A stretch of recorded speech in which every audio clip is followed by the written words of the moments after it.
អន្តរាគមរបស់អាមេរិកនៅពេលនេះហាក់បីដូចជាដូចថាផ្ដល់ក្តីសង្ឃឹមខ្លះ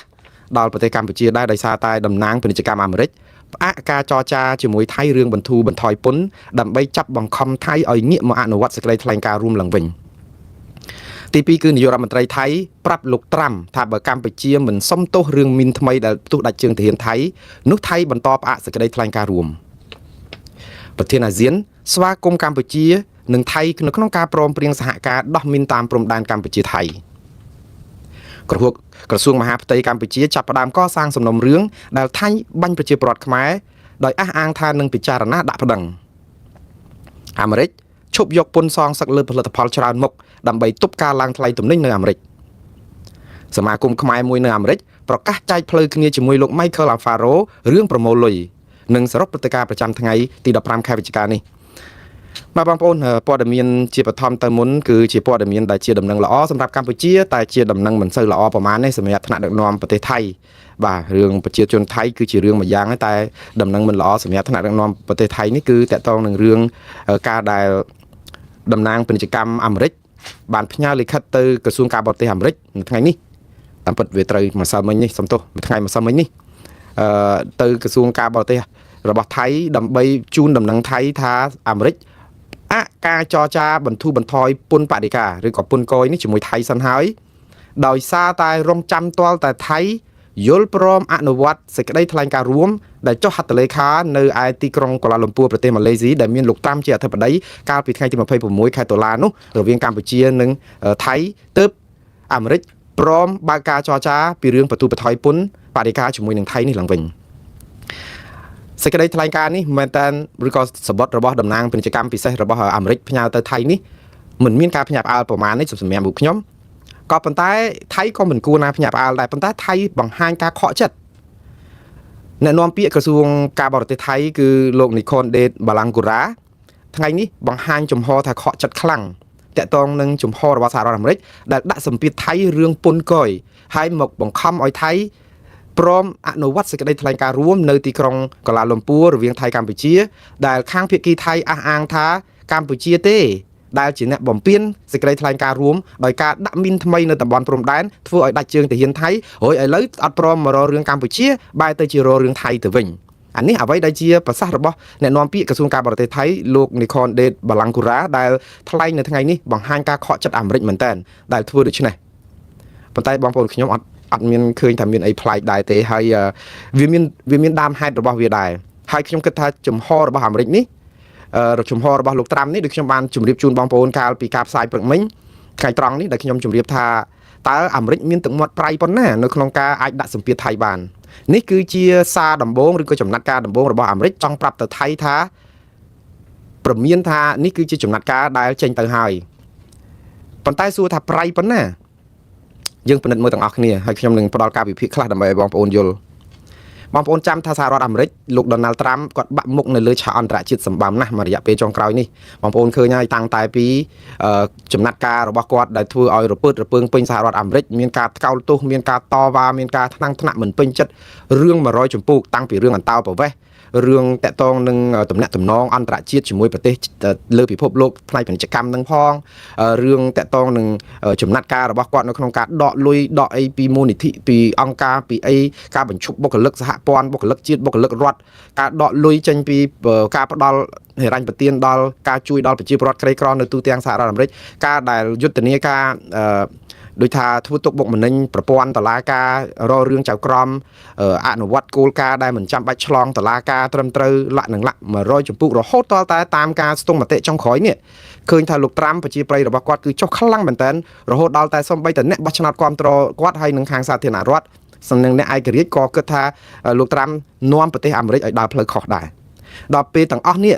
វាជាសម្ពាធផ្លូវចិត្តមួយដែរសម្រាប់លោកត្រាំជាពិសេសគាត់កំពុងតែប្រញាប់បានពានរង្វាន់ Nobel សន្តិភាពនៅលើពិភពលោកព្រោះគាត់ក៏ខ្មាស់គេដែរខំប្រឹងតស៊ូមតិដើម្បីបានពានរង្វាន់ Nobel សន្តិភាពទៅប្រកាសប្រាប់គេថាជួយផ្សះផ្សាបានប្រទេសមកកណោក៏ដឹកតែគណៈកម្មការពានរង្វាន់ Nobel សន្តិភាពឲ្យពានរង្វាន់ទៅស្ត្រីដែលជាមេបកប្រឆាំងនៅវេណេស៊ុយអេឡាឯណានោះវិញដែលចំពោះគាត់គិតថាវាមិនសមដូច្នេះរឿងទាំងអស់នេះគឺគាត់ត្រូវការកសាងគេទយុនឹងគេឈ្មោះនឹងមុខមាត់របស់គាត់ឡើងវិញច្រើនដែរហើយឥឡូវអ្នកដែលបំបាក់មុខគាត់ខ្លាំងជាងគេចុងក្រោយគេនេះ គឺតកតងនឹងបញ្ហានៅប្រទេសថៃនិងកម្ពុជានឹងឯងតែម្ដងចំនួនព្រំដែនខ្មែរថៃហ្នឹងគឺដោយសារតែគាត់ខំប្រឹង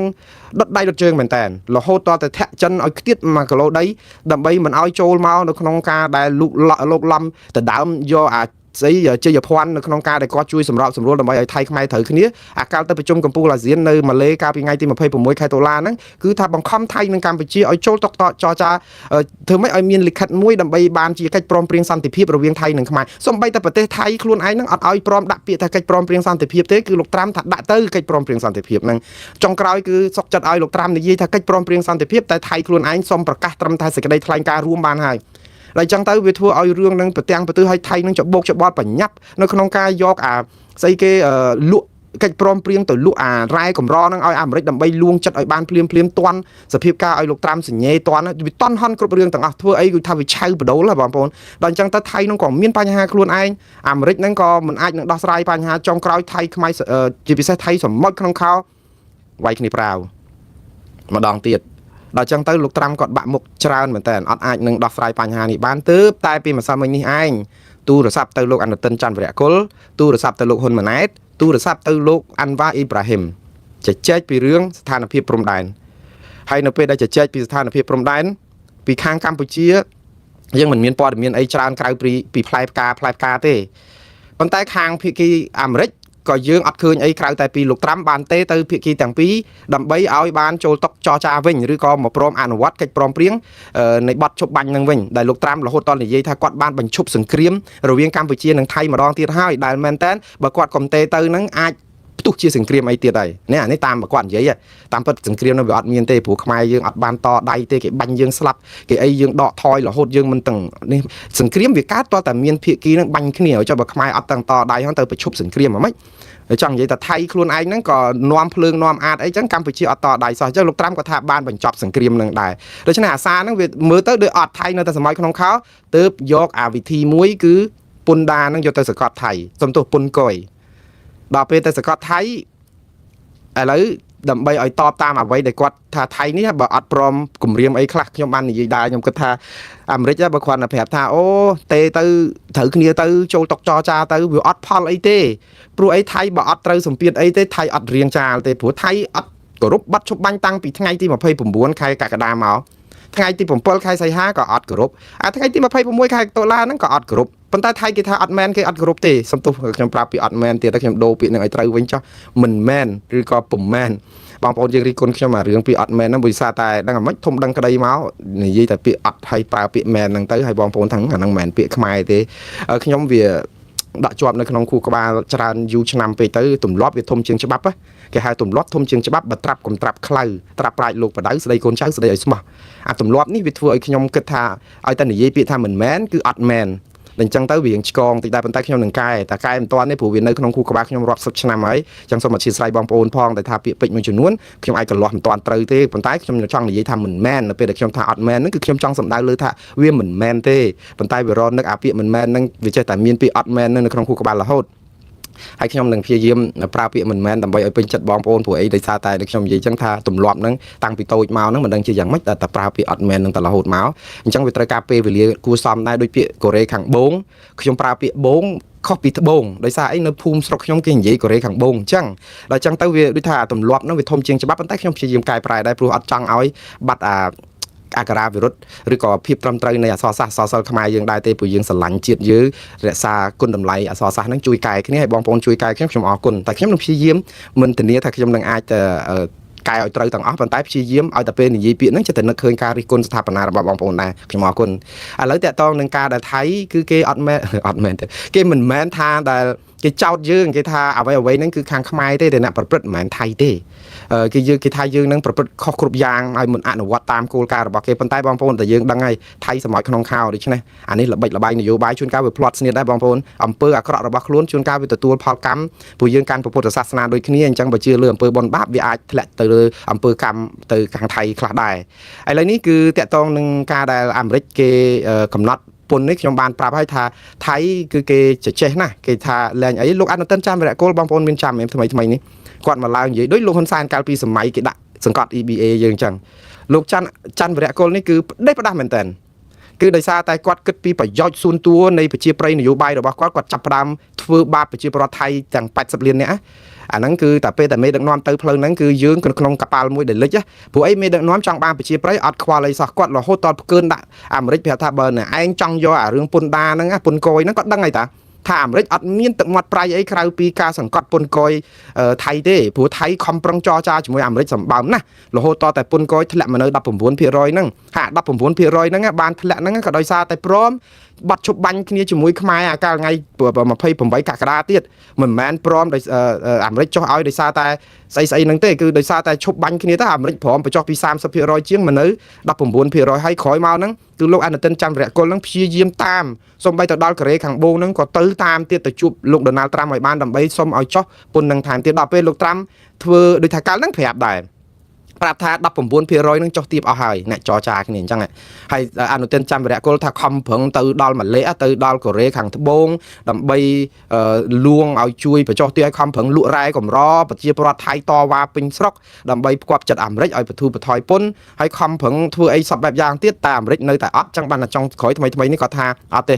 ឡើងពន្ធ 100% អីក៏បានដែរព្រោះអីអត់ខ្លាចនឹងការដាក់ពន្ធអាមេរិកទេទៅរកស៊ីមួយប្រទេសណាក៏បាននេះដោយសារតែអាមាត់អត់គម្របនេះអញ្ចឹងហើយបានថ្ងៃហ្នឹងមិនមែនថាតែយើងទៅមើលថាថៃអត់គម្របតាមពិតយើងនាំគ្នាប្រហែលជាបើអ្នកដែលគ្រប់ត្រខ្មែរយើងជាតិនិយមជ្រុលរបស់យើងដែរហ្នឹងគាត់ថាឲ្យឆ្លាស់សាធុចឹងចោះមាត់អត់គម្របចឹងឲ្យគេដាក់ទណ្ឌកម្មទៅឲ្យរៀងឲ្យវាមានប៉ះពាល់ដល់សេដ្ឋកិច្ចថៃប៉ះពាល់ដល់អីចឹងបងប្អូនកុំបច្ចេកុំដាក់ប្រដាសាឬក៏ច្រានទូកបដោយទឹកអីរឿងនយោបាយរបស់ថៃឬក៏រឿងនយោបាយរបស់ខ្មែរស្មោកគ្រប់ដូចតែគ្នាទេតែដល់ដំណាក់កាលមួយដោយការលោកហ៊ុនសែននិយាយពីរឿងបច្ចេកគេឲ្យដកពន្ធ EBA រហូតដល់ 100% ក៏មិនដាច់ខ្យល់ស្លាប់អីហ្នឹងអាហ្នឹងគឺសិតតែចំហដូចតែលោកអនុទិនច័ន្ទវរៈគុលប៉ុន្តែវាអកុសលត្រង់ស្រុកខ្មែរអត់មាននរណាហ៊ានរិះគន់នាយករដ្ឋមន្ត្រីយើងទេព្រោះស្ដារិះគន់គុកក៏ប៉ុន្តែដល់ពេលនៅថៃគេមានប្រជាធិបតេយ្យកម្រិតសមរម្យថ្ងៃនេះតំណាងគេហៅថាជំនួយការក្រសួងការបរទេសថៃដែលបានលាឈប់ពីតំណែងឬក៏អស់តួនាទីនឹងទៅហើយកាលពីមុនធ្លាប់ធ្វើការជាមួយនឹងលោកណែនីកនដេតប្លង់កូរ៉ាអីហ្នឹងដែលជាអ្នកនាំពាក្យរបស់ក្រសួងការបរទេសថៃគាត់ជាជំនួយការក្រសួងការបរទេសថ្ងៃនេះបលះនាយករដ្ឋមន្ត្រីថៃច័ន្ទវរៈគុលណែអនុទិនច័ន្ទវរៈគុលហ្នឹងថាមាត់អត់គម្របយើងកំពុងតែពឹងពាណិជ្ជកម្មជាមួយនឹងប្រទេសមហាអំណាចដោយសហរដ្ឋអាមេរិកហេតុអីមកថ្លែងសារផ្កើនដាក់គេយ៉ាងក៏ក្លឿនថាបើគេយកពន្ធ 100% ក៏បានដែរយើងមិនត្រូវការពឹងដង្ហើមអាមេរិកគាត់ថាភាសាដែលអត់គម្របហើយបំផ្លាញឆ្នាំងបាយរបស់ថៃបែបនេះគឺនាយករដ្ឋមន្ត្រីថៃមិនគួរថ្លែងតតែសោះគាត់ថាការថ្លែងបែបនេះគឺជាការថ្លែងដែលធ្វើឲ្យបំផ្លាញដល់ឆ្នាំងបាយថៃហើយធ្វើឲ្យអាមេរិកអាចនឹងរករឿងថៃគឺអ្នកដែលនិយាយនេះគឺឈ្មោះថាលោក Rus ដែលជានិយាយទៅ Rus Challenge Chandraលោក Rus Challenge Chandra ហ្នឹងគឺគាត់ជាជំនួយការអតីតជំនួយការក្រសួងការបរទេសថៃហើយក៏បានសរសេរសារនៅលើ Facebook នេះគឺប្រលះអ្នកនាំពាក្យក្រសួងការបរទេសថៃប្រលះនាយករដ្ឋមន្ត្រីថៃហ្នឹងពីរឿងមាត់អត់គម្របហើយប្រាប់ទៀតថាឃើញនៅគ្រាន់តែពេលមួយថ្ងៃពីរក្រោយលោកអនុទិនច័ន្ទវរៈគុលនិយាយឌឺទៅឲ្យសហរដ្ឋអាមេរិកពីរឿងថាបើដាក់ពន្ធក៏បានដែរមិនខ្វល់ទេ 100 ក៏បានដែរឃើញគាត់ថាឥឡូវឃើញសភាឃើញតំណាងពាណិជ្ជកម្មរបស់អាមេរិកគឺគេដាក់ពន្ធចង់និយាយថាគេផ្អាកការចរចារឿងបទូបថយពន្ធកយជាមួយថៃនៅនេះគាត់និយាយចឹងបានចំណេញអីគាត់សួរឥឡូវបានចំណេញអីបាទហើយយើងដឹងទៀតគាត់ថាទំហំពាណិជ្ជកម្មថៃជាមួយនឹងអាមេរិកប្រព័ន្ធមេឃហើយយើងគិតមើលយកមកទ្រាប់គូតអង្គុយអានេះគឺថានយោបាយផ្ដេសផ្ដាស់អីយ៉ាងចឹងទៅបងប្អូនថៃក៏ដឹងដែរមិនដឹងទេបើមិនចឹងមិនមែនទៅអង្វរអោបជើងអាមេរិកដើម្បីបទូបថយពន្ធនឹងដែរទេព្រោះអីរឿងពីរដែលថៃត្រូវអង្វរអាមេរិកទី1គឺឲ្យចុះពន្ធទៅលោកអនុទិនច័ន្ទវរៈគុលគាត់នឹងយកបងបានន័យថាបាន credit ឬក៏កិត្តិយសដើម្បីទៅប្រាប់អ្នកបោះឆ្នោតថៃថាឃើញនៅគាត់មានទឹកមាត់ប្រៃអញ្ចឹងនិយាយជាមួយអាមេរិកអង្វរគេយ៉ាងណាក៏ដោយប៉ុន្តែដោយសារឥទ្ធិពលគាត់ជាថ្នាក់ដឹកនាំគឺគេស្ដាប់អាហ្នឹងចង់បានចំណេញអញ្ចឹងដើម្បីស្លឹកឆ្នោតទេហើយទី2ចង់ប្រាប់ថាតំណែងតំណងជាមួយអាមេរិកហ្នឹងគឺវានៅរឹងមាំរវាងថៃនិងអាមេរិកដល់តែពេលអង្វរគេអត់បានអាមេរិកងឿកចាប់ផ្ដើម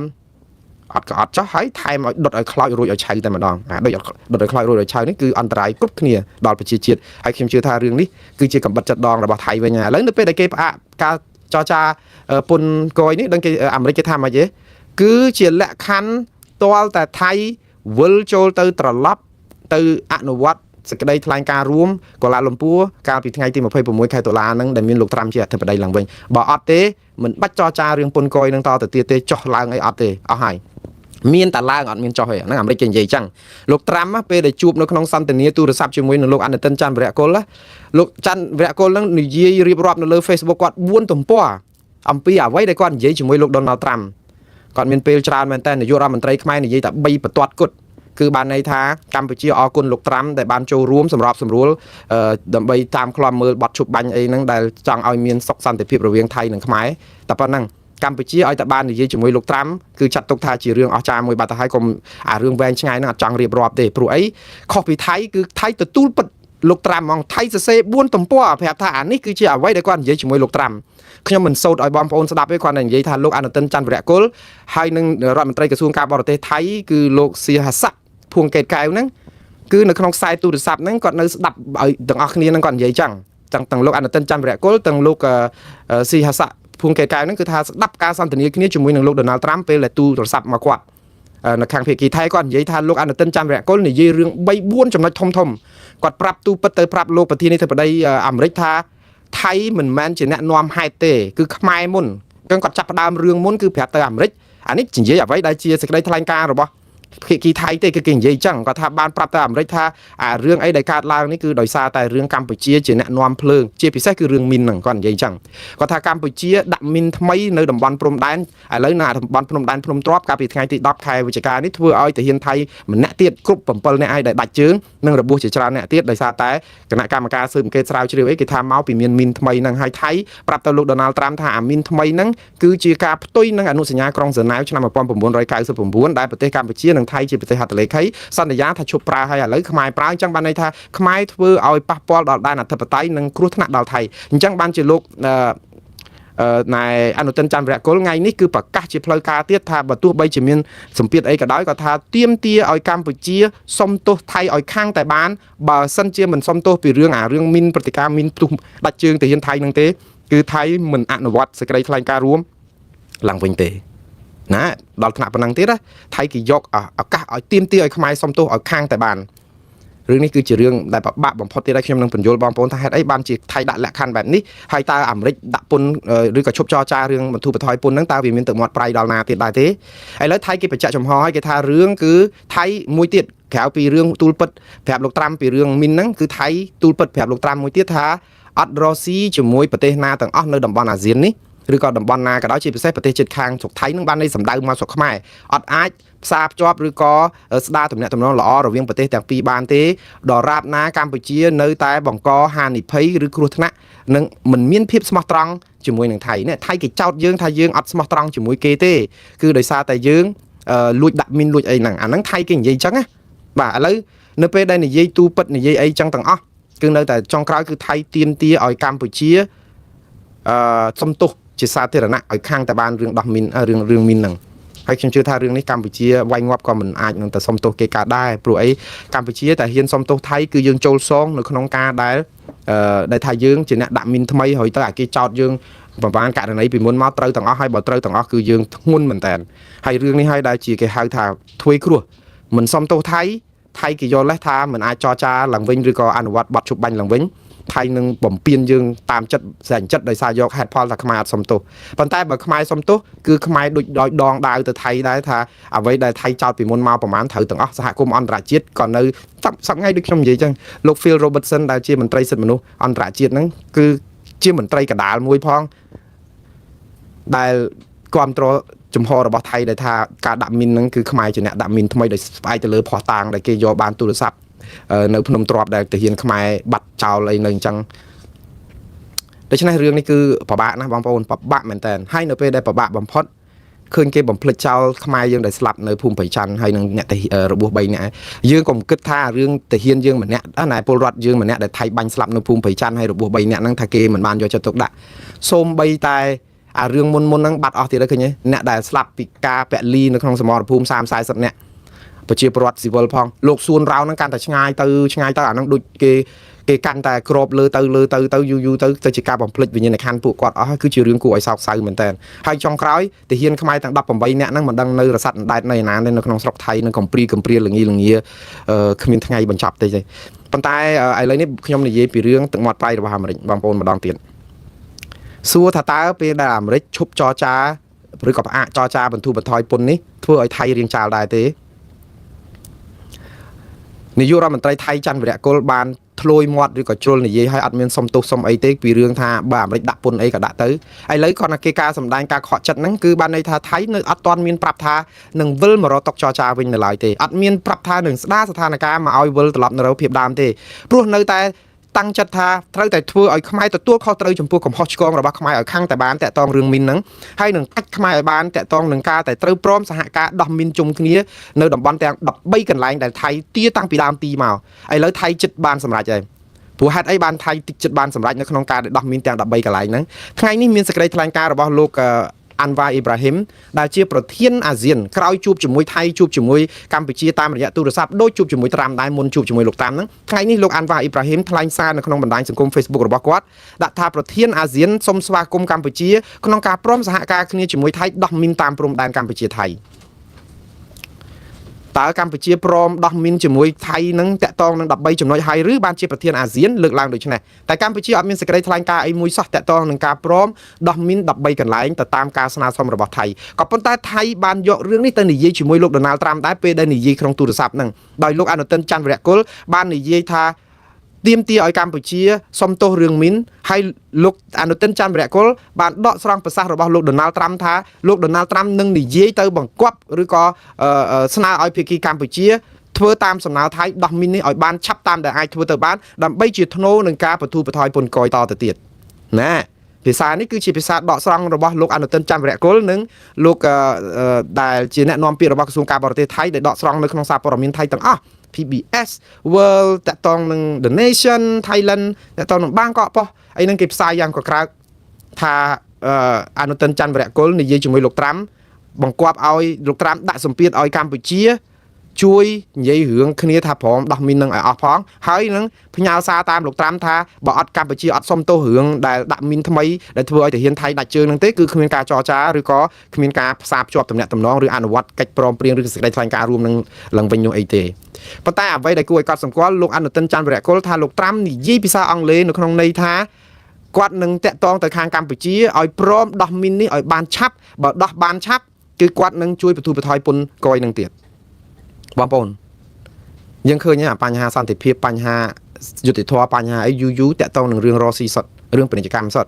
អាមេរិកយកអាពន្ធគយហ្នឹងមកហើយបើសិនជាកម្ពុជាព្រមតាមថៃឥឡូវថាមិនសុំទោសក៏ហីចោះតែព្រមដោះមីននៅក្នុងតំបន់ទាំង13ដែលជាចំការមីនជាប់ព្រំដែនដែលថៃសម្ោចក្នុងខោហើយចូលមកបើកុំតែបានមីនហ្នឹងគឺថៃចូលមកអត់បានវែងទៀតទេបើសិនជា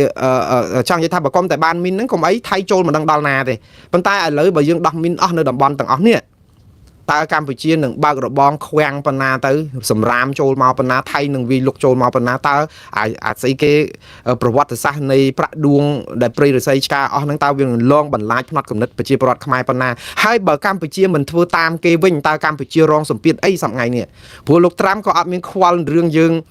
បានសុកមិនបានសុកអីជាមួយគ្នាប្រហែលទេបើតាមមើលគឺរឿងដាក់យកអាពុនហ្នឹងដាក់ហើយសំខាន់គឺចង់ឲ្យកម្ពុជាព្រមដោះមីនតែអត់បាននិយាយថាឲ្យកម្ពុជាឲ្យថៃបកគលដីដែលថៃឈ្លានពានយកបានពីខ្មែរហ្នឹងអត់និយាយអីសោះគឺនិយាយតែបើកចំការមីនហ្នឹងទៀតដូចបើកឲ្យថៃចូលមកទន្ទ្រានដីខ្មែរឲ្យកាន់តែជ្រៅបើមានយើងទៅទុកចិត្តថៃមិនបានឥឡូវយើងគិតថាអូដើម្បីឲ្យយើងបានសុខនឹងគ្នាដោះស្រាយបញ្ហាកុំឲ្យថៃសម្ោចក្នុងខោធ្វើតាមថៃទៅព្រោះអីមិនអាចសុំទោសថៃបានទេពីរឿងណែដាក់មីនហ្នឹងព្រោះអាចជាកំហុសឆ្គងយើងទទួលស្គាល់អីចឹងវាអាម៉ាស់មកកម្ពុជាអញ្ចឹងនៅសុំកលុំគ្នាព្រមដោះមីនទាំង13កន្លែងអាហ្នឹងបានន័យថាដូចយើងឆ្ការព្រៃរស័យឲ្យថៃបាច់ប្រាក់ដួងមកហ្នឹងហើយយើងទៅទុកចិត្តថៃអាម៉េចបើថៃយកយោធាយកកភ្លើងយន្តយកអីយកមកដាក់ព្រំដែនវិញពេញអស់ហើយកម្ពុជាបញ្ជូនយកមកដល់ផ្ទះដល់ប្រទេសអស់ហើយហ្នឹងរួចចុះឥឡូវបើយើងដោះមីនលឿនហ្នឹងដើម្បីស្អីដើម្បីជាធ្នូនឹងការដែលអាមេរិកកុំដាក់ពន្ធគយឬក៏អីតើយើងទៅយកដែនអធិបតេយ្យយើងដូរជាមួយនឹងពន្ធនឹងយ៉ាងម៉េចទៅបងប្អូនខ្ញុំថានេះគឺជាការធ្វើឲ្យរកម្មចិត្តទាំងថៃទាំងកម្ពុជាទៀតហើយស្ទីលរបស់អាមេរិកនេះគឺដូចស្ទីលនៅប្រទេសអ៊ុយក្រែននិងរុស្ស៊ីទៀតហើយទៅបខំរុស្ស៊ីឲ្យដីទៅបខំអ៊ុយក្រែនឲ្យកាត់ដីទៅឲ្យរុស្ស៊ីទៅដើម្បីបញ្ចប់ចំនួនរហូតមកដល់ហ្នឹងអ៊ុយក្រែននិងរុស្ស៊ីមានត្រូវគ្នាណាដោយសារអីដោយសារអ៊ុយក្រែនគ្នាធ្វើវាមិនកើតទៅកាត់ដីឲ្យគេរួចទៅតវ៉ាប្រយុទ្ធប្រឆាំងស្លាប់មនុស្សអស់រាប់សែននាក់ ប្រទេសទីអស់អាលីងដោយសារការបំពេញឈ្លានពានរុស្ស៊ីជំនួសឲ្យការដែលផ្ដន់ទាទោសរុស្ស៊ីដើម្បីឲ្យសងសំណងខូចខាតដល់អ៊ុយក្រែនហើយនឹងឲ្យបកគលផ្ទៃដីទាំងអស់ដែលរុស្ស៊ីទន្ទ្រានឈ្លានពានបានដើម្បីផ្សំចិត្តអ៊ុយក្រែនវាគួរតែធ្វើអញ្ចឹងផ្ទុយទៅវិញទៅជាបង្ខំឲ្យអ៊ុយក្រែនហ្នឹងថាកុំតាមទៀមទាដីអីដែលបាត់ហ្នឹងបើអាចនឹងបាត់អស់អ៊ុយក្រែនទាំងមូលទៀតលោកត្រាំធ្លាប់និយាយអញ្ចឹងណាបងប្អូនហើយដល់អញ្ចឹងទៅវាចុកចាប់សម្រាប់ប្រទេសអ៊ុយក្រែនមែនតើឥឡូវនេះរឿងនេះធ្លាក់មកកម្ពុជាវិញហ្នឹងបងប្អូនយើងនាំគ្នាសាទរទៅខ្ញុំមិនទោសមនិញបងប្អូនអំពីជំហរគាត់ចង់ផ្សះផ្សាយើងអរគុណគាត់ទៅអរគុណលោកត្រាំដែលបេះដូងគាត់ចង់ជួយខ្មែរដើម្បីបើអត់មានគាត់ក៏អត់មានបាត់ឈប់បាញ់ពីរបីដងដែរបងប្អូនអានេះយើងចង់និយាយថាគាត់មិនមែនអត់មានគុណស្រ័យអីសោះទេតកតងនឹងការជួយយើងប៉ុន្តែគាត់ជាអ្នកនយោបាយគិតតែពីរឿងរបររ៉ូស៊ីទេបងប្អូនអញ្ចឹងបានថាខ្ញុំម្ដងទៀតខ្ញុំនិយាយនេះបងប្អូនដែលគាំទ្រលោកត្រាំអាចជេរបន្តិចខ្ញុំទៀតហើយថាខ្ញុំអត់ចូលចិត្តលោកត្រាំខ្ញុំស្រឡាញ់ខ្មែរបងប្អូនខ្ញុំជាខ្មែរអាមេរិកប៉ុន្តែឈាមជ័រខ្ញុំក៏ជាខ្មែរដែរហើយខ្ញុំអត់ចង់ឲ្យបងប្អូនមកកាប់មុខអីដូចថាម៉ូបាំងណាយើងឃើញទង្វើល្អរបស់លោកត្រាំសរសើរចោះអត់អីទេខ្ញុំមិនទៅទូមនិញទេខ្ញុំអរគុណគាត់ដែលខំប្រឹងទប់ទៅកុំឲ្យវាមានបញ្ហាប៉ុន្តែសន្តិភាពរវាងថៃនិងខ្មែរមិនមែនជាសន្តិភាពរបៀបជានិមិត្តរូបទេសន្តិភាពតាមការបង្ខំឲ្យធ្វើនេះបាត់ដែនអធិបតេយ្យនោះក៏អត់បានផលអីដែរម៉ោងនេះអត់មែនម៉ោងបង្ខំឲ្យខ្មែរដោះមីនតាមព្រំដែនកាទេ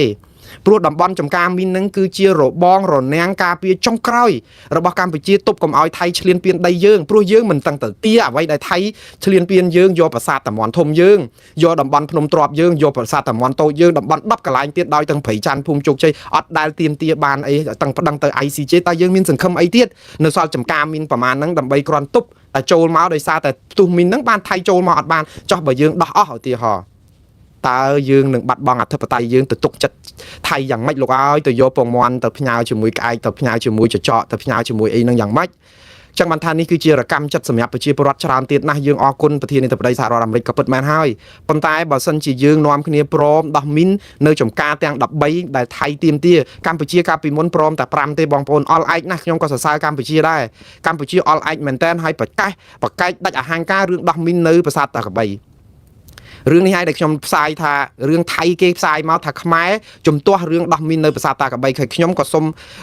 កោតសរសើររដ្ឋាភិបាលកម្ពុជាថ្នាក់ដឹកនាំកម្ពុជាថាមានភាពក្លាហានតតាំងថៃរឿងមិនព្រមដោះមីននៅតំបន់ប្រាសាទតាកបីទេព្រោះតំបន់ដែលថៃដាក់មក13កន្លែងដោយទាំងប្រាសាទតាកបីដែរកម្ពុជាអត់ព្រមទេសុកចិត្តដោះជាគម្រោងសាកល្បងនៅព្រៃច័ន្ទនិងភូមិជោគជ័យអីសិនចោះព្រោះអីតាមពិតភូមិជោគជ័យព្រៃច័ន្ទដោះមិនដោះក៏មិនខ្វល់ដែរព្រោះថៃដោះរាល់ថ្ងៃដែរទេមើលទៅរៀងធូរប៉ុន្តែព្រៃច័ន្ទនិងភូមិជោគជ័យហ្នឹងបើដោះក៏គ្រោះថ្នាក់ដែរដោយសារអីថៃនៅតែសម័យក្នុងខោចង់ឈ្លានពានដីខ្មែរមកទៀតចុះបងប្អូនសាកគិតមើលតើ12កន្លែងទៀតកន្លែងណាឥឡូវដឹងតែមួយនៅប្រាសាទតាកបីហើយខ្មែរពីមុនច្បាស់ណាស់ថាគឺជំទាស់ដាច់ខាតមិនដោះមីនប្រាសាទតាកបីទេតើការជំទាស់ដាច់អហង្ការរបស់កម្ពុជាបានយូរប៉ុណ្ណាព្រោះដំបូងព្រមតែមួយទេដោះនៅសាកល្បងនៅប្រាសាទនៅព្រៃច័ន្ទនិងភូមិជោគជ័យសិនណាក្រោយមកស្រាប់តែព្រមគេ5ចំណុចតើ5កន្លែងណាខ្លះអត់មានប្រាប់អីទាំងអស់កម្ពុជានេះគឺលាក់គ្រប់រឿងចឹងបានថាអានេះដូចពាក្យខ្មែរយើងថាប្តីជួនកាលចង់បានស្រីគ្រប់លក្ខប៉ុន្តែយើងវិញលាក់គ្រប់ស្រីអាហ្នឹងដែលធ្វើឲ្យយើងពិបាកមែនតើគឺចង់បានឲ្យប្រជាពលរដ្ឋនឹងតាមដូចថាព័ត៌មានដែលខ្លួនចង់បានយូរទៅលឺពីថៃឯណោះវិញខាងកម្ពុជាអត់មាននិយាយទេអារឿងព្រម5ចំណុចមិន5ចំណុចហ្នឹងតែថៃគេនិយាយថា13ឥឡូវធ្លាក់មក5ដំបូងថាព្រមតែមួយតែថៃគេថាឥឡូវកម្ពុជាព្រម5យើងអត់និយាយអីទាំងអស់ប្រជាពលរដ្ឋអត់បានព័ត៌មានអីទាំងអស់ហើយដល់ពេលយើងអត់ស្រង់ព័ត៌មានពីថៃតែយើងទៅស្រង់ព័ត៌មានពីណាហើយទៅយកព័ត៌មានពីថៃថាយើងនឹងផ្សាយព័ត៌មានដើម្បីតែថៃទេថៃគេផ្សាយអីយើងផ្សាយនឹងអញ្ចឹងទៅយកព័ត៌មានពីខ្មែរយកពីប្រភពណារដ្ឋាភិបាលចង់ប្រាប់មិនចង់ប្រាប់សាច់គាត់ហ្នឹងយើងអត់ដែលដឹងព័ត៌មានពិតទេព្រោះរដ្ឋាភិបាលដែលប្រាប់ព័ត៌មានឲ្យអស់ទេព្រោះដើម្បីសន្តិសុខជាតិដើម្បីប្រជាពិធដ្ឋពីអីចឹងអាហ្នឹងគឺយើងដឹងតែព័ត៌មានតែគេឲ្យព័ត៌មានឯករាជ្យអត់មានទៀតតើយើងបានព័ត៌មានមកពីណាអញ្ចឹងបានថាខ្ញុំនិយាយចំណុចនេះគឺខ្ញុំនៅតែមានអារម្មណ៍ដូចជាខកចិត្តនឹងលោកត្រាំដែរខកចិត្តក្នុងនាមជាប្រជាពលរដ្ឋខ្មែរសប្បាយចិត្តក្នុងនាមជាប្រជាពលរដ្ឋអាមេរិកដែលមានសញ្ជាតិអាមេរិកដែលគាត់ជួយផ្សះផ្សាខកចិត្តរឿងអីបើសិនជាគាត់ទេទៅលោកហ៊ុនម៉ាណែតលើក្រោយនេះហើយប្រាប់ថាឲ្យព្រមដោះមីននៅតំបន់ទាំង13ដែលតាមការស្នើសុំរបស់ថៃដើម្បីជាធ្នូនឹងការមិនយកពុនឬក៏បទូបថយពុនដាពុនកយថែមទៀតខ្ញុំថាបើសិនជាកម្ពុជាព្រមមែនគឺជារឿងមួយដែលគ្រោះថ្នាក់បំផុតហើយលោកត្រាំមិនគួរធ្វើដូច្នេះទេព្រោះចំការមីននេះគឺជាចំការដែលជាលបងខាំងដីកុំឲ្យថៃបំពេញទៀតហើយបើអស់ពីនឹងហើយយើងអស់សង្ឃឹមអីហើយយើងសង្ឃឹមអីទៀតបងប្អូនបើយើងរដ្ឋាភិបាលអត់ប្តឹងគេទៅតុលាការយុត្តិធម៌អន្តរជាតិផងតែយើងមានអីគេទៀតយើងអស់គ្រប់យ៉ាងគឺយើងបើកលបងឲ្យចូលមកសេរីតែម្ដងអស់លីងហើយយើងចាប់ដើមអង្គុយស្រក់ទឹកភ្នែកដុតធូបបន់ស្រន់ កុំឲ្យគេយកច្រើនជាងហ្នឹងយកទៅយកបន្តិចបន្តួចអីចឹងអាហ្នឹងច្បាស់ជាដល់ដំណាក់កាលហ្នឹងបងប្អូនរឿងនេះស្រុកយើងនឹងមិនមានសេចក្តីសុខទេប្រជាពលរដ្ឋនឹងមិនអាចអនុគ្រោះឲ្យរដ្ឋាភិបាលកម្ពុជាសប្តាហ៍ថ្ងៃបានទេហើយរឿងនេះគឺនឹងធ្វើឲ្យថ្នាក់អាបលាលួសហ្នឹងវានៅរឹតរួតបេះដូងរត់ថ្លើមប្រមាត់របស់ប្រជាពលរដ្ឋខ្មែរហើយរឿងនេះរដ្ឋាភិបាលត្រូវបង្ហាញដំណាភាពបើកចំហឲ្យស្មោះត្រង់ថៃគេនិយាយម្ដងមកជាលះខ្មែរដែរនិយាយអីមួយម៉ាត់ទេដល់តែពេលដឹងពីខាងគេទើបមានលិខិតតបមួយអញ្ចឹងទៅយើងលាក់ច្រើនរឿងអញ្ចឹងយើងត្រូវប្រាប់មកថាតើលោកប្រធានាធិបតីដូណាល់ត្រាំបាននិយាយអីខ្លះជាមួយកម្ពុជាតើនិយាយចំការមីននឹងយ៉ាងម៉េចខ្លះព្រោះឥឡូវថៃគេថាលោកត្រាំប្រាប់ទៅកម្ពុជាថានឹងឲ្យនិយាយពីរឿងចាប់ផ្ដើមរឿងចការមីនហើយបងប្អូនរឿងចការមីននេះណាកម្ពុជាអត់មានជំរើសទេបងប្អូនចាំមើលទៅជំរើសកម្ពុជាមានតិចតួចស្ដួយស្ដាងណាស់ព្រោះឥឡូវថៃគេទៀមទាឲ្យសុំទោសគេឥឡូវបើយើងអត់សុំទោសមានអីមានតែព្រមដោះមីនហ្នឹងទៅដូចជាការសុំទោសអញ្ចឹងតែយើងព្រមដោះមីនជាមួយថៃទាំង13ទីតាំងហ្នឹងគឺដូចជាការសុំទោសថៃចាឬក៏មិនសុំទោសកុំឲ្យបាក់មុខគឺជាការប៉ះពាល់ដល់អធិបតេយ្យខ្មែរយ៉ាងសម្បើមណាស់ហើយដោះមីនលោកអាន់វ៉ាអ៊ីប្រាហ៊ីមប្រើពាក្យថាដោះមីនមនុស្សធម៌ដោះមីនព្រំដែនមិនមែនមនុស្សធម៌ទេលោកអាន់វ៉ាខ្ញុំជឿថាលោកជួយការពារកម្ពុជាបានច្រើនរហូតដល់ថៃគេរករឿងលោកទៀតថាជាគិញបង្កប់របស់កម្ពុជាព្រោះនិយាយអីដូចជាកាន់ជើងខាងកម្ពុជាដោយសារតែឃើញកម្ពុជាអត់ធ្មត់អត់អីហ្នឹងថាកម្ពុជា slow អត់បង្ករឿងតែថៃគេថាលោកអាន់វ៉ាអ៊ីប្រាហ៊ីមហ្នឹងគឺជាមនុស្សអនុក្នុងរបស់កម្ពុជាមានឧត្តមសេនីយ៍ថៃដែលចូលនិវត្តន៍ណាចោតលោកអាន់វ៉ាអ៊ីប្រាហ៊ីមរហូតដល់លោកឡើងថ្លែងសារមកថាជាការចោតប្រកាន់គ្មានភ័ស្តុតាងលក្ខនឹងគាត់ចង់ឲ្យខ្មែរនិងថៃត្រូវគ្នាគាត់ជាប្រធានអាស៊ានបើមិនធ្វើសម្រាប់សម្រួលឲ្យគាត់ធ្វើអីទៀតអីអញ្ចឹងទៅខ្ញុំអរគុណគាត់នៅក្នុងការជួយដូចថាសម្របសម្រួលដូចគ្នានឹងអរគុណលោកត្រាំដែរក៏ប៉ុន្តែបើសិនជាប្រើពាក្យថាអរគុណកម្ពុជាព្រមដោះមីនជាមួយថៃហើយគាត់ប្រើពាក្យមនុស្សធម៌ដើម្បីឲ្យវាស្ដាប់ទៅវារៀងស្រាលបងប្អូនដោះមីនតាមព្រំដែនជាប់ជាមួយនឹងថៃនិងកម្ពុជាអត់មែនជាការដោះមីនបែបមនុស្សធម៌ទេបងប្អូនដោះមីនមនុស្សធម៌គឺដោះមីននៅតំបន់ដែលប្រជាពលរដ្ឋអាស្រ័យផលដើម្បីយកដីធ្លីនឹងឲ្យប្រជាពលរដ្ឋអាស្រ័យផលអាហ្នឹងគេហៅដោះមីនមនុស្សធម៌ព្រោះអីប្រជាពលរដ្ឋលោកដើរមានកូនមានអីលេងចឹងទៅព្យួរស្រែព្យួរអីទៅអាចស្លាប់បាត់បង់ជីវិតជនស៊ីវិលអានេះមនុស្សធម៌បងប្អូនដោះមីនតំបន់ទាហានណាតំបន់យោធាកាន់កាប់ដែលប្រទៀងបតុងគ្នាមិនមែនជាការដោះមីនមនុស្សធម៌ទេបងប្អូនគឺជាការដោះមីនបើកផ្លូវឲ្យថៃឈ្លានពានកម្ពុជាកាន់តែច្រើនទៀតអានេះខ្ញុំបារម្ភតែប៉ុណ្្នឹងឯងហើយខ្ញុំនិយាយនេះគឺខ្ញុំស្រឡាញ់ខ្មែរខ្ញុំស្រឡាញ់ទឹកដីកម្ពុជាខ្ញុំចង់ឲ្យមានអីដែលនៅសល់ពីរបបសង្គមចាស់ឬខ្មែរក្រហមហ្នឹងឲ្យនៅសិនទៅទុកអាហ្នឹងជារឿងចុងក្រោយវិញល្អជាងហីយើងចរចាឲ្យដោះទាហានខ្មែរឲ្យមកវិញសិនមកបានទេយើងចរចាឲ្យថៃទទួលខុសត្រូវចំពោះអំពើឈ្លានពានរបស់ថៃសិនបានទេយើងចរចាឲ្យរកយុត្តិធម៌ដល់ទាហានពលីយើង30-40នាក់នឹងបានទេយើងចរចាឲ្យប្រជាពលរដ្ឋខ្មែរដែលថៃទម្លាក់គ្រាប់ស្លាប់អស់ហ្នឹងឲ្យរកយុត្តិធម៌ឲ្យគាត់បានទេយើងចរចាដើម្បីឲ្យរកយុត្តិធម៌អ្នកភូមិព្រៃច័ន្ទដែលគេបាញ់ស្លាប់ម្សិលមួយថ្ងៃនេះបានទេលបួស3នាក់ហ្នឹងបានទេហេតុអីបានជាមកនៅនិយាយរឿងមីនហ្នឹងនៅពេលដែលយើងអត់ទាន់រកយុត្តិធម៌ឲ្យរឿងនេះទាំងអស់មកយកមីនជារឿងអបាយមុខឬក៏រឿងប្រឡប់បងប្អូនបើបង្កើតព្រឹត្តិការណ៍ប្រឡប់ព្រឹត្តិការណ៍ចុងក្រោយមកជជែកតែពីរឿងមីនតែភ្លេចអស់អារឿងដែលធ្វើបាបធ្វើទុកបុកម្នេញខុស100ដោយសារអីដោយសារខ្មែរអត់ប្តឹងគេអត់ប្តឹងទៅតុលាការយុត្តិធម៌អន្តរជាតិគេកាច់យើងបានគ្រប់រឿងហើយឥឡូវចូលដល់ធរហ្នឹងតែយើងនឹងចូលថងជ្រៅប៉ុណ្ណាទៀតបងប្អូនខ្ញុំអាសូរខ្ញុំដឹងថារដ្ឋាភិបាលកម្ពុជាក៏មានអំណាចដ៏ធ្ងន់ណាស់ត្រូវថ្លឹងថ្លែងរវាងសុខសន្តិភាពជាមួយថៃហើយនឹងភាពខ្សោយរបស់យើងដែលមិនអាចវាយថៃឈ្នះព្រោះថៃយើងខ្សោយហើយយើងទៅឡើងរួចហើយយើងទៅជាមួយថៃអត់បានទេយើងមានតែបេះដូងទេប៉ុន្តែរឿងផ្នែកការទូតក៏យើងមិនអាចឈ្នះថៃផ្នែកសេដ្ឋកិច្ចក៏យើងនៅតែចាញ់ថៃផ្នែកសពាវុធក៏យើងនៅក្រោមគេព្រោះគេវាសម្អោចក្នុងខោពេកហើយយើងដល់ពេលគេសម្អោចក្នុងខោគឺយើងដករហូតយើងថយរហូតយើងអនុគ្រោះរហូតយើងអត់ធ្មត់រហូតអានឹងហើយដែលធ្វើឲ្យយើងវាបានប្រៀបតែរឿងថាយើងចាស់ទុំប៉ុន្តែបងប្អូនរឿងដែនអធិបតេយ្យនេះណាជារឿងគ្រោះថ្នាក់ណាស់នឹងប្រើភាសាចាស់ទុំនេះមើលអ៊ុយក្រែនជាគំរូបើអ៊ុយក្រែនចាស់ទុំណាព្រមឲ្យរុស្ស៊ីចូ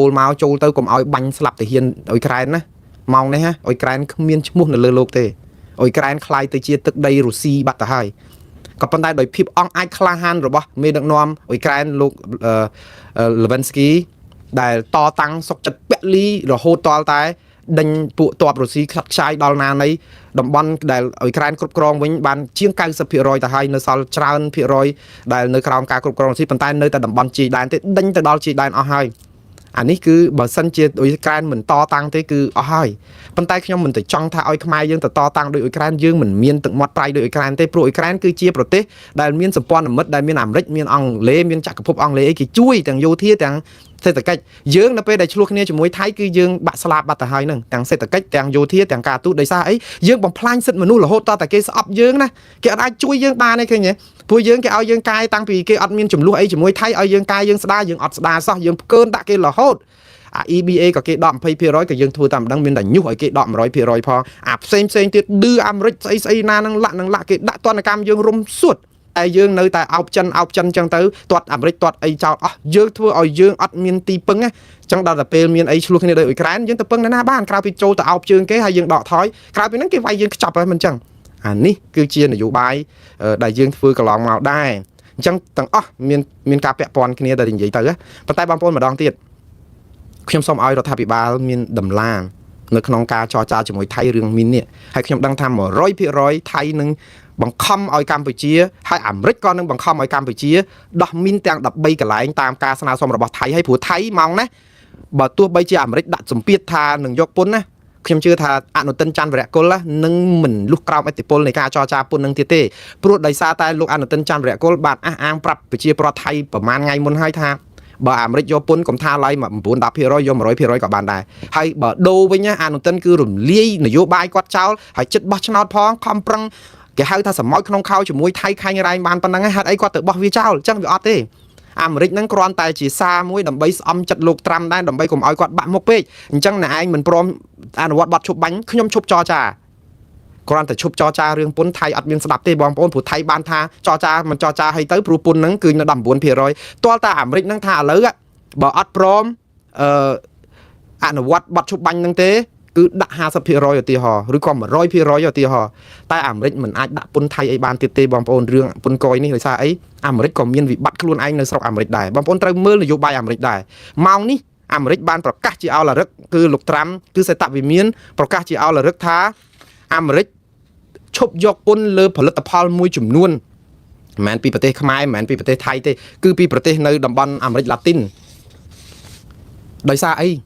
ដោយសារទំនិញនៅអាមេរិកនេះឡើងថ្លៃកប់ពពកដោយសារតែយុទ្ធនាការពន្ធគយរបស់លោកត្រាំដែលវាផ្ទុយនឹងច្បាប់អនុញ្ញាតនេះគាត់ថាយកពន្ធគយខ្លាំងហ្នឹងទៅធ្វើឲ្យជាតិអាមេរិកចំណេញ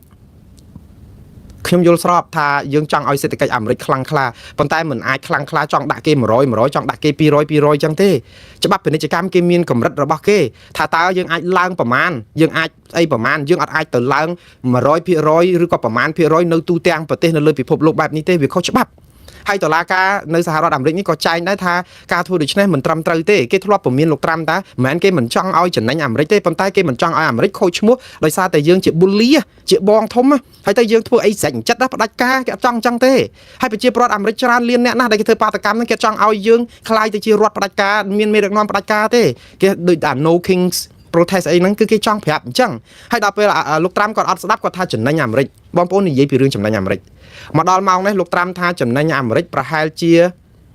$300,000 លានពីការដំឡើងពន្ធនៃប្រទេសទាំងអស់ហ្នឹងអានេះអ្វីដែលលោកត្រាំថាចំណេញ$300,000 លាននៅក្នុងមួយឆ្នាំ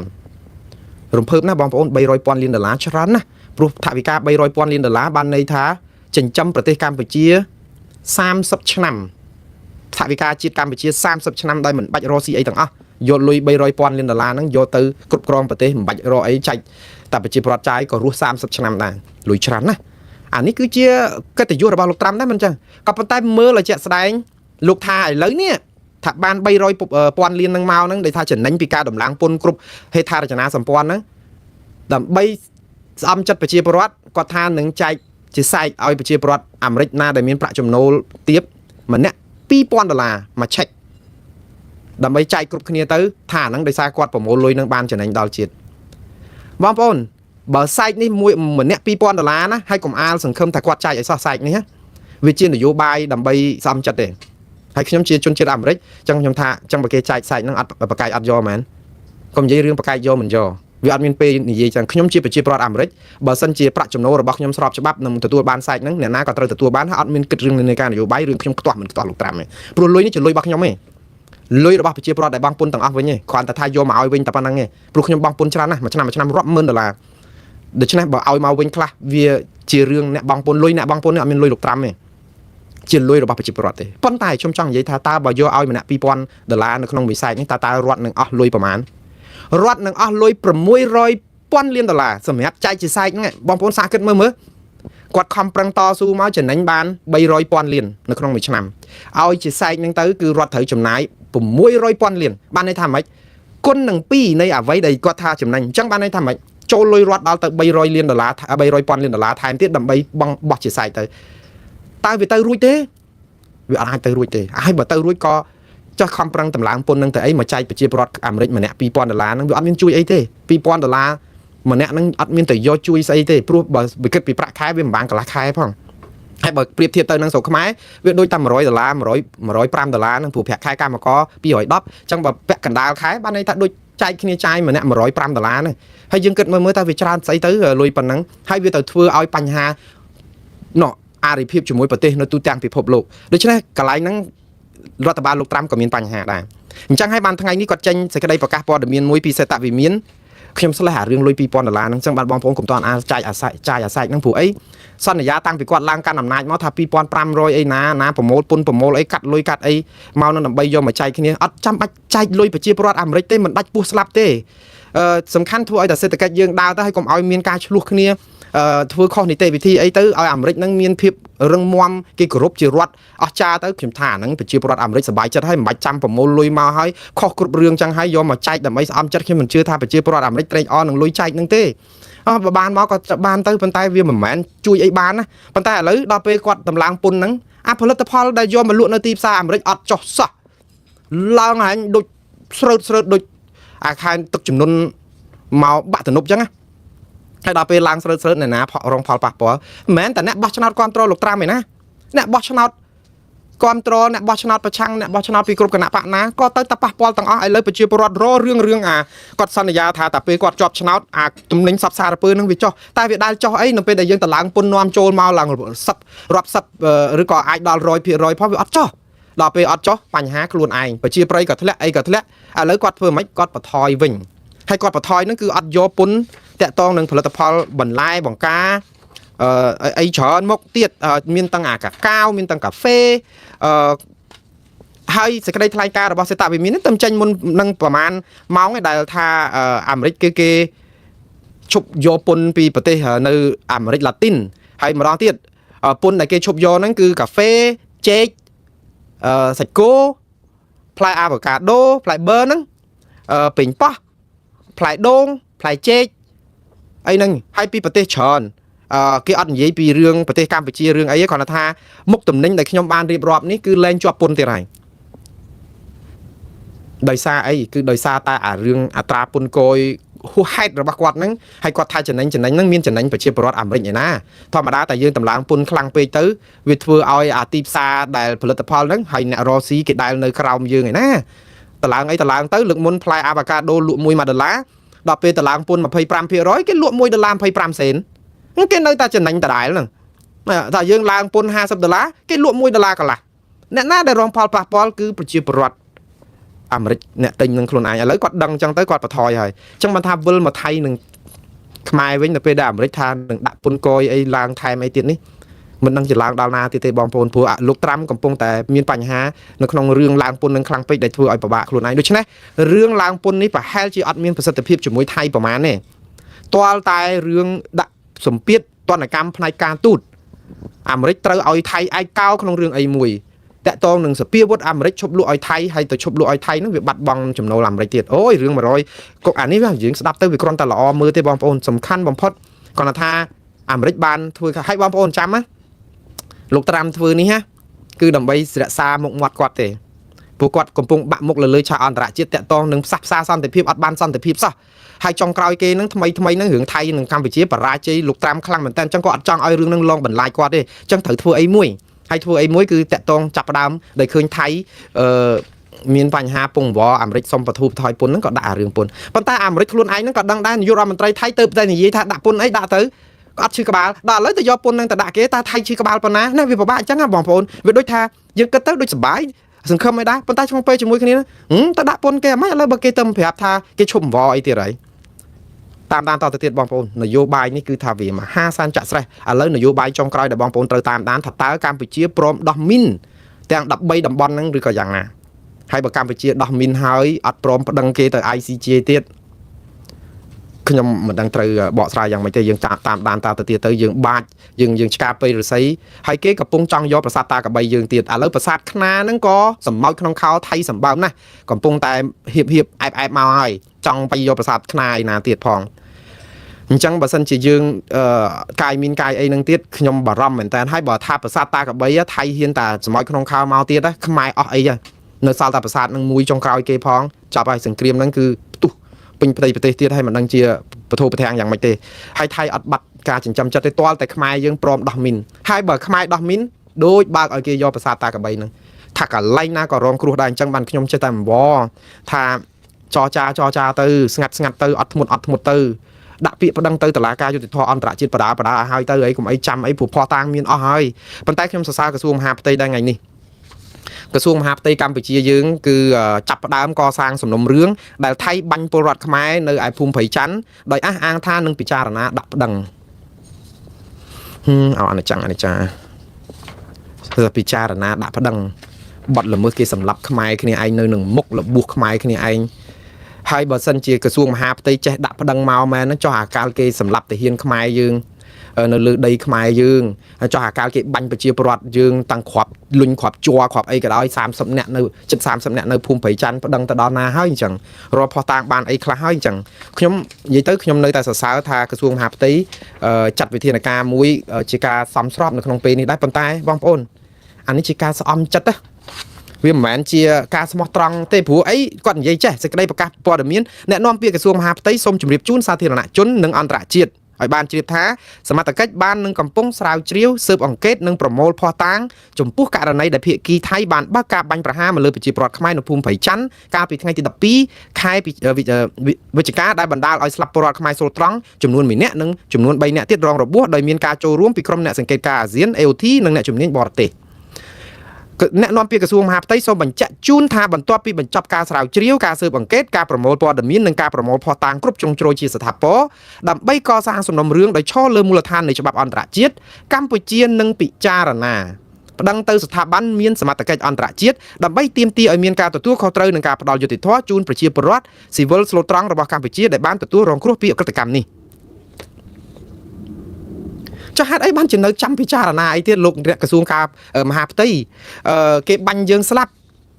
់យើងមានភ័ស្តុតាងគ្រប់គ្រាន់អស់ហើយកសលវិច័យអីមានឥឡូវសាកសពហ្នឹងយកទៅបូជាបាត់ហើយបើសិនជាលោកចង់ស្រាវជ្រាវឯកសារបញ្ញាប់បូជាសាកសពម៉េះចឹងបាទថៃគេចោទយើងហ្នឹងក៏តែពិបាកដែរខ្ញុំមែនតើខ្ញុំអត់ជំទាស់រឿងសាកសពបូជាមិនបូជាទេព្រោះគ្រួសារក៏ចង់ឲ្យវិញ្ញាណក្ខន្ធគាត់ទៅសោយសុគតិភពឲ្យបានឆាប់តាមដែលអាចធ្វើទៅបានហើយខែនេះខែក្តៅខែអីឬក៏យ៉ាងម៉េចប៉ុន្តែបងប្អូនសាកសពគេនៅតែអាចរក្សាបានរាប់ខែរាប់អាទិត្យបើសិនជាយើងចាក់អា Formos ចាក់អីដើម្បីឲ្យកូនចៅបានមើលមុខមើលអីឲ្យបានយូរអីឡាក់នឹងឡាក់ណាប៉ុន្តែការដែលបញ្ញាប់ដុតសាកសពលឿនធ្វើឲ្យថៃនោះគេចោទយើងថាលុបបំបត្តិភ័ស្តុតាងអត់ធ្វើកសលវិច័យធ្វើអីឲ្យវែងប៉ុន្តែកម្ពុជាគេអះអាងថាបានធ្វើកសលវិច័យឲ្យក្រសួងមហាផ្ទៃខ្លួនឯងនឹងគេរកឃើញប៉ុន្តែយើងបញ្ញាប់ដុតភ័ស្តុតាងពេកអាហ្នឹងវាអញ្ចឹងដែរណាវាពិបាកដែរតែយ៉ាងណាបងប្អូនសូមចូលរួមរំលែកទុកដល់ក្រុមគ្រួសារសពនៃយុវជនដែលត្រូវបានទាហានថៃបាញ់សម្លាប់នេះសូមឲ្យវិញ្ញាណក្ខន្ធរបស់បងប្អូនបានសោយសុគតិភពកុំបីឃ្លៀតហើយកុំភ្លេចងាកមកមើលការពារបងប្អូនយុទ្ធមិត្តយើងនិងប្រជាពលរដ្ឋយើងនៅភូមិព្រៃច័ន្ទនិងភូមិជោគជ័យផងព្រោះអីមិនជឿថាវិញ្ញាណក្ខន្ធរបស់បងប្អូនបានទៅសោយសុខទេព្រោះព្រៃច័ន្ទនិងភូមិជោគជ័យនេះគឺនៅរពឹតរពើងខ្លាំងសម្បំប៉ុន្តែសូមឲ្យវិញ្ញាណក្ខន្ធនឹងជួយតាមការពារថែរក្សាគាត់ផងតែឥឡូវនេះខាងក្រសួងមហាផ្ទៃគឺចាប់ផ្ដើមស៊ើបអង្កេតរឿងនេះហើយសូមឲ្យវិញ្ញាណក្ខន្ធរបស់បងប្អូននឹងទៅជួយអន្តងពលឹងឬក៏សតិអារម្មណ៍របស់មន្ត្រីក្រសួងយើងកុំពិចារណាអីទៀតដាក់ប្តឹងទៅបានហើយការជូនដំណឹងការពិចារណាការគ្រោងនឹងដាក់អីហ្នឹងកម្ពុជាឆ្អែតឆ្អន់ហើយវាទលាន់ហើយដូច្នេះដាក់ទៅហើយប្តឹងទៅប្រាប់ផងថាដាក់ទៅស្ថាប័នណាហើយវាជាសិទ្ធិស្របច្បាប់របស់ក្រសួងការពារជាតិយើងក្រសួងមហាផ្ទៃយើងហើយដែលអធិបតេយ្យគេមកបាញ់យើងស្លាប់នៅក្នុងដីយើងហើយអត់មានរឿងត្រូវពិចារណាអីទៀតទេដាក់ឲ្យឆាប់កាន់តែល្អខ្ញុំលើកទឹកចិត្តខ្ញុំគ្រាន់តែយ៉ាងណាបងប្អូនម្ដងទៀតខ្ញុំកោតសរសើរក្រសួងមហាផ្ទៃដែលចេញសេចក្តីថ្លែងការណ៍បង្ហាញថាចង់ពិចារណាប្រមូលភស្តុតាងដាក់ប្តឹងគេដែរខ្ញុំថាដាក់ទៅចុងក្រោយបងប្អូនព័ត៌មានដែលមិនចង់ផ្សាយទេក៏ប៉ុន្តែវាកើតឡើងហើយរឿងដែលវាកើតឡើងហើយថ្ងៃនេះគឺសមាគមខ្មែរមួយនៅអាមេរិកនេះដែលដុតដៃដុតជើងជ្រោមជ្រែងរៀបចំអង្គាសថវិកាលើកស្ទួយលោក Alfaro ដើម្បីយកលុយនឹងទៅសាងសង់សាលារៀនដែលថៃបាញ់កំទេចនៅឯប្រទេសខ្មែរនោះឡាក់នឹងឡាក់ឥឡូវនេះក្រោយម្ចាស់គណនី Facebook The Morning Show លោកសារៈ បានថ្លែងសារអំពីថាលែងទុកចិត្តបរទេសលក្ខណៈដែលសម្ដៅទៅលើលោក Michael Alfaro នេះពីរឿងលុយកាក់ពីរឿងអីនេះឥឡូវចូលដល់ផ្លូវបំបែកហើយរឿងនេះខ្ញុំថាវាជារឿងគួរឲ្យសោកសៅមែនតើយើងកំពុងឲ្យឆ្លោះគ្នាជាមួយថៃខ្មែរយើងឆ្លោះគ្នារឿងចាច់លុយគ្នាអត់ត្រូវហ៎បងប្អូនហើយរឿងលុយកាក់នេះវាជាការពិតដែរវាមកយោមកប៉ុន្តែខ្ញុំជឿថារឿងវាអាចធំជាងហ្នឹងឥឡូវសមាគមខ្មែរមួយនៅសហរដ្ឋអាមេរិកប្រកាសចែកផ្លូវគ្នាជាមួយលោក Michael Alfaro រឿងប្រមូលលុយហើយសេចក្តីថ្លែងការណ៍របស់សមាគមខ្មែរនៅរដ្ឋ North Carolina នេះគឺច្រើនទំព័រណាបងប្អូនមានដល់ទៅ3ទំព័រឯណោះដែលបានចេញនៅប្រហែលម៉ោងមុននេះក៏ប៉ុន្តែសមាគមខ្មែរនេះតបទៅសាររបស់លោក Michael Alfaro ដែរទេប៉ុន្តែមុននឹងខ្ញុំលើកឡើងអំពីសេចក្តីថ្លែងការណ៍របស់សមាគមខ្មែរនេះខ្ញុំចង់ឲ្យបងប្អូនស្ដាប់សាររបស់ Michael Alfaro តែគាត់ថ្លែងយ៉ាងម៉េចរហូតតតែសមាគមខ្មែរដែលជាអ្នកដែលរៀបចំផ្ដួចផ្ដើមឲ្យមានពិធីរៃអង្គាសប្រាក់តាំងពីដើមដំបូងហ្នឹងគឺដោយសារសមាគមខ្មែរនៅ North Carolina នេះឯងដែលលើកស្ទួយលោក Michael Alfaro យ៉ាងសម្បើមរហូតទៅឲ្យពានរង្វាន់ជាវីរៈបុរសផងទៅទទួលនៅពលានយន្តហោះផងទៅរៀបចំពិធីសពបែបយ៉ាងរហូតទៅសូម្បីតែពិធីមួយនៅទីក្រុង Long Beach នៅហាក់ហៀងនេះក៏ជាការផ្ដួចផ្ដើមរបស់សមាគមខ្មែរនៅរដ្ឋ North Carolina នេះដែរដែលរៀបចំសបុតយន្តហោះនិងប្រាក់ឧបត្ថម្ភជូនទៅដល់លោក Michael Alfaro ដើម្បីបានមកធ្វើពិធីនេះហ្នឹងគឺសុទ្ធតែជាការចេញរៀបចំដោយសមាគមដុតដៃដុតជើងជួយទាំងអស់ប៉ុន្តែហេតុអីបានជាមកដល់ម៉ោងហ្នឹងទៅជាល្អកកបែបនេះលោក Michael Alfaro 15ម៉ោងមុននេះបានថ្លែងសារនៅលើបណ្ដាញសង្គម Facebook របស់លោកថាអញ្ចេះថាថ្មីនេះគឺមានការវាយប្រហារបរិហាគេគាត់ដោយគ្មានភ័ស្តុតាងពីបណ្ដាបុគ្គលនិងអង្គការសមាគមហើយគាត់បានដាក់ឈ្មោះតែម្ដងគឺសមាគមខ្មែរនៅរដ្ឋ North Carolina ដែលខ្ញុំបាននិយាយអំពីថាជាអ្នកដែលផ្ដួចផ្ដើមពីដំបូងដែលធ្វើឲ្យលោក Michael Alfaro បានទៅជួបប្រជាពលរដ្ឋគ្រប់ទិសទីហ្នឹងគឺដោយសារតែសមាគមខ្មែរហ្នឹងឯងហើយឥឡូវហ្នឹងចាប់ផ្ដើមលោក Michael Alfaro ចោទប្រកាន់ថាសមាគមខ្មែរហ្នឹងបរិហាគេរបស់គាត់វិបហាតាក់ទងនឹងរឿងមូលនិធិហ្នឹងហើយគាត់ក៏បាននិយាយថាចាប់ពីម៉ោងហ្នឹងទៅគឺលោក Alfaro ថាផ្ដាច់ទំនាក់ទំនងរាល់សកម្មភាពទាំងអស់ជាមួយនឹងសមាគមនេះហើយជាមួយនឹងបុគ្គលម្នាក់ដែលធ្លាប់ធ្វើការជាមួយហើយបុគ្គលម្នាក់នេះគឺអត់មានអ្នកណាក្រៅពីលោកសារៈដែលជាអ្នកតំណាងឲ្យ The Morning Show ទេព្រោះអីលោកសារៈមុនហ្នឹងធ្លាប់បានថ្លែងសារបង្ហាញការខកចិត្តថាបរទេសហ្នឹងគឺគេគិតតែមុខលុយគិតតែអីអញ្ចឹងទៅហើយអាចនឹងទៅរកតាក់ទងនឹងប្រទេសទី3ទីអីណាទៀតដើម្បីប្រយោជន៍អីណាហ្នឹងគាត់ថ្លែងសាររួចហើយឥឡូវលោក Michael Alfaro ចេញសារដើម្បីការពារខ្លួនឬក៏អាចតបទៅវិញប៉ុន្តែអ្វីដែលប្លែកគឺគាត់និយាយថាគាត់ផ្ដាច់ទំនាក់ទំនងទាំងអស់ជាមួយនឹងលោកម្ចាស់ The Morning Show ហើយនឹងជាមួយនឹងសមាគមខ្មែរនៅរដ្ឋ North Carolina នេះ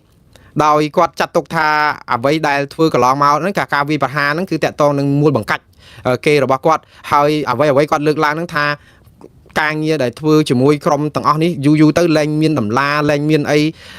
ភាពមិនស្មោះត្រង់អីហ្នឹងមាននៅក្នុងហ្នឹងអីចឹងអានេះជាការលើកឡើងរបស់គាត់អីចឹងណាបាទឥឡូវខ្ញុំស្លេះអំពីអ្វីដែលការចែកផ្លូវគ្នានឹងហេតុអីបានរឿងនេះទៅរៀលដាលដល់ប៉ុណ្ណឹងឥឡូវខាងសមាគមខ្មែរគេតបទៅវិញចេះខ្ញុំនឹងអានសាររបស់សមាគមខ្មែរនៅរដ្ឋ North Carolina នេះគឺគេដាក់ថាសមាគមខ្មែរសូមឆ្លើយតបជាផ្លូវការទៅនឹងសាររបស់លោក Michael Alfaro តាក់ទងនឹងរឿងចោតប្រកាន់សមាគមពីរឿងលុយកាក់ហ្នឹងថាគ្មានតម្លាគ្មានអីច្បាស់លាស់ហើយព្រោះអីលោក Michael Alfaro នឹងនិយាយពីរឿងអាប្រាក់ឧបត្ថម្ភស្អីសម្រាប់ចុះទៅនេះទៅនោះអីដើម្បីស្អីនឹងវែងឆ្ងាយច្រើនតិចខ្ញុំគ្មានពេលបកស្រាយអស់ទេគ្រាន់តែថាសមាគមខ្មែរនៅ North Carolina នឹងនិយាយថាសមាគមនេះអត់ដែលបរិហាគេបុគ្គលណាទេបានន័យថាអាចនឹងរួមទាំងលោក Michael Alfaro ដោយចោទអាចនឹងសមាគមខ្មែរប្រាប់ថាលោក Michael Alfaro ចោទប្រកាន់សមាគមនេះដោយគ្មានភស្តុតាងក៏ថាបានតែខ្ញុំអត់ទាន់បានឮថាសមាគមខ្មែរនេះចោទប្រកាន់លោក Michael Alfaro ពីអង្កលដែរខ្ញុំភ្ញាក់ផ្អើលដែរដល់ពេលដែលលោក Michael Alfaro លើកឡើងព្រោះអីទៅឮលោកសារៈដែលកាន់ The Morning Show ហ្នឹងនិយាយប៉ះពាល់ដល់លោក Michael Alfaro តាក់ទងរឿងលុយកាក់ហ្នឹងរឿងបញ្ហាគិតតែពីប្រយោជន៍មុខមាត់ខ្លួនឯងដើម្បីលៀបសការៈអីហ្នឹងទៅស្រាប់តែចេញរឿងនេះអញ្ចឹងយើងនៅតាមដានតទៅទៀតបងប្អូនអង្គការនេះក៏បាននិយាយអំពីតម្លាភាពតម្លារបស់ខ្លួនការដែលមិនវាយប្រហារឬក៏បរិហាគេអីហ្នឹងហើយនិយាយអំពីភាពស្អាតស្អំរបស់អង្គការទាំងការទុកដាក់លុយកាក់ទាំងការគ្រប់គ្រងចំណូលឬក៏ថវិកាបានពីការរៃអង្គាសហើយសុទ្ធតែបង្ហាញអំពីថាប្រវត្តិនៃអង្គការនេះដែលមានភាពច្បាស់លាស់ត្រឹមត្រូវមិនលំមិនអីអញ្ចឹងលាក់ទៅហើយ ពីរឿងលុយដៃជូនជាសហុយសម្រាប់ធ្វើដំណើរសម្រាប់អីលោក Michael Alfaro ហ្នឹងគឺជារឿងដែលក្រៅអាក្របខ័ណ្ឌអង្គការដែលមិនពាក់ព័ន្ធអីណាលាក់នឹងលាក់អីផ្សេងទៀតបងប្អូនតែយ៉ាងណាអង្គការសមាគមខ្មែរនេះនៅតែប្រកាន់ជំហរថានឹងបន្តកិច្ចការជួយប្រជាពលរដ្ឋខ្មែររឿងការរេងអង្គាសមូលនិធិអីហ្នឹងទៀតប៉ុន្តែចែកផ្លូវគ្នាជាមួយលោក Michael Alfaro បាត់ទៅហើយបាទតែឥឡូវយើងតាមតទៅទៀតរឿងអកុសលណាបងប្អូនអញ្ចឹងបានថាពេលខ្លះជួនកាលយើងតើឲ្យមានពាក់ព័ន្ធនឹងរឿងលុយកាក់នៅវិរៀងកពុលមុខបន្តិចតែខ្ញុំសង្ឃឹមថាដំណោះស្រាយនេះនឹងបានជ្រះស្រឡះឲ្យឆាប់ទៅព្រោះអីយើងត្រូវការពេលវេលាដើម្បីជួយផ្សព្វផ្សាយព័ត៌មានអំពីស្រុកយើងឥឡូវប្រភពនៃអ្នកផ្សាយព័ត៌មានរបស់យើងដែលបងប្អូននាំគ្នាលើកដំកើងដោយលោក Michael Alfaro អីនេះជាប់ប្រឡាក់ប្រឡោះជាមួយនឹងរឿងបលិមបឡំលុយកាក់ដោយអ្វីដែលមាននៅក្នុងនេះទៀតតើវាយ៉ាងម៉េចទៅវិញបងប្អូនតើការដែលចោទប្រកាន់គាត់ពីរឿងធ្វើនេះដើម្បីមុខមាត់ជាអ្នកសារព័ត៌មានរ៉ូស៊ីលាក់នឹងលាក់ហ្នឹងតើវានឹងត្រូវទៅតាមការចោទប្រកាន់គេឬក៏យ៉ាងម៉េចអានេះគឺជារឿងមួយដែលមិនគួរកាត់ឡើងបងប្អូនតែយ៉ាងណាយើងតាមដានតទៅទៀតហើយសូមឲ្យខ្ញុំសូមជូនពរឲ្យរឿងនេះដោះស្រាយឲ្យបានឆាប់ទៅព្រោះអីរឿងព្រំដែនយើងនៅច្រើនណាស់ព្រំដែនយើងច្រើនណាស់បងប្អូនប្រមូលសតិបញ្ញារបស់យើងដើម្បីដាក់សម្ពាធឬក៏ជួយលើកទឹកចិត្តឲ្យរដ្ឋាភិបាលប្តឹងទៅតុលាការយុត្តិធម៌អន្តរជាតិហើយធ្វើយ៉ាងម៉េចទប់កុំឲ្យថៃឈ្លានពានយើងកាន់តែច្រើនហើយអ្វីដែលថៃឈ្លានពានបានត្រូវតែរួមគ្នាទាមទារយកអាដីដែលថៃឈ្លានពានបានឲ្យវិញកុំសុំបីតែមួយ